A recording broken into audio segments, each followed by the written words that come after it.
सिंधु जल संधि पर भारत ने यूएन में पाकिस्तान को फिर से धोया है। पीओके वाले जख्म पर किस तरह से नमक रगड़ा गया है, इस वीडियो में इसके बारे में पता चलेगा। नमस्कार, आप देख रहे हैं न्यूज़ 18। मैं हूं आपके साथ श्रुति श्रीवास्तव।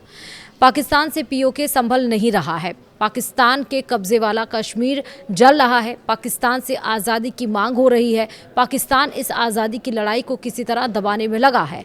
दूसरी ओर सिंधु जल संधि को लेकर पूरी दुनिया के सामने रो रहा है। भारत से पानी की भीख मांग रहा है। भारत ने ऑपरेशन सिंदूर के बाद सिंधु जल समझौते को रद्द कर दिया था और अब एक बार फिर से भारत ने सिंधु जल संधि को लेकर दो टूक संदेश दिया है। भारत ने पाकिस्तान को हड़काते हुए साफ साफ कह दिया है कि आतंकवाद और भरोसा साथ साथ नहीं चल सकते। दरअसल संयुक्त राष्ट्र में भारत के स्थायी प्रतिनिधि पी हरीश ने पाकिस्तान को अच्छे से धोया है। बिना नाम लिए पीओके बवाल से लेकर सिंधु जल संधि को लेकर तीखा हमला बोला। यूएन में भारत का पक्ष रखते हुए उन्होंने कहा कि जिन देशों के किसी हिस्से में तेल, गैस, खनिज और अन्य प्राकृतिक संसाधन हैं, वहाँ के लोगों को उनका उचित हिस्सा मिलना चाहिए। ऐसा नहीं होने पर आंतरिक अस्थिरता और सुरक्षा संकट पैदा होता है, जिसकी मिसाल हमारे अपने क्षेत्र भी शामिल है। वहीं सिंधु जल संधि पर भी यूएन में भारत ने अपना रुख दोहराया है। इंडस वाटर ट्रीटी पर ही पी हरीश ने कहा कि आतंकवाद और भरोसा साथ साथ नहीं चल सकते। जब कोई देश लगातार सीमा पर आतंकवाद को बढ़ावा देता है तो आपसी विश्वास और सहयोग की उम्मीद नहीं की जा सकती है। वहीं भारत ने जम्मू कश्मीर मसले पर भी साफ कहा है कि जम्मू कश्मीर भारत का अभिन्न और अविभाज्य हिस्सा था और रहेगा। पाकिस्तान इस संवैधानिक और कानूनी सच्चाई को नज़रअंदाज नहीं कर सकता है।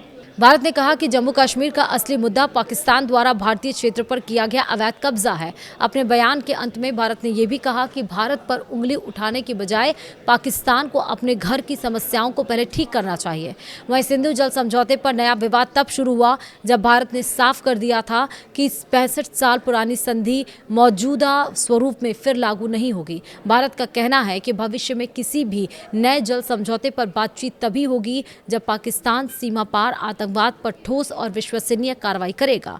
दूसरी ओर पाकिस्तान संधि को बहाल करने की मांग कर रहा है और भारत के रुख का विरोध भी कर रहा है। भारत ने पहलगाम अटैक का जवाब देने के लिए ऑपरेशन सिंदूर किया था और इसके साथ ही सिंधु जल समझौते को रद्द कर दिया था। लेकिन अब यूएन में जिस तरह से घसीटा गया है, साफ तौर से इंडस ट्रीटी वाटर को खत्म करने के मूड में फिलहाल नहीं है भारत तभी करेगा जब पाकिस्तान इस बात की तस्दीक कर लेगा, इस बात को स्वीकार कर लेगा कि आतंकिस्तान की वो सरजमी है, आतंक उसके सरजमी पर पलता है और वहीं से उसने भारत के ऊपर हमला करवाया और आतंकवाद को जड़ से ख़त्म करने की कोशिश करेगा, क्योंकि अब वो पुराना भारत नहीं रह गया है जहां हम अत्याचार सहते जाएं। फिलहाल वीडियो में इतना ही। नमस्कार।